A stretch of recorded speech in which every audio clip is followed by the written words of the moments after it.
Isang tawag ang natanggap ng UNTV News and Rescue kaugnay sa dalawang motorsiklo na nagbanggaan sa kahabaan ng Marcos Highway, Ruhat 5, Antipolo City, Rizal, bandang alas 2 ng madaling araw nitong Sabado, March 8.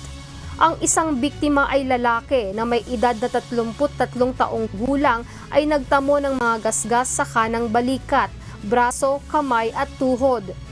Ang angkas na babae naman na edad 27 taong gulang ay nagkaroon ng mga gasgas sa kanang kamay, tuhod, paa at suspected deformity sa kanyang hinliliit na daliri. Ayon sa salaysay ng rider kung saan nakasakay ang babaeng biktima, habang binabagtas ang kalsada at pababa na sana ang pasahero niya at nagsignal siya pakanan nang biglang nag-overtake ang isang motorsiklo at nabangga sila. Overtake siya sa kanan. Kaya tinamaan niya ako niya kasi Base naman sa pahayag ng isang motorcycle rider, biglang kumabig sa kanan ng mototaxi rider kaya't nagkabanggaan sila.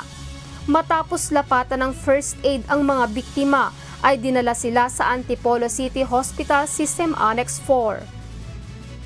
Nakatanggap din ng tawag ang UNTV News and Rescue sa nangyaring aksidente sa Quezon Bridge southbound, Quiapo, Manila, 1:30 nitong Sabado, March 8.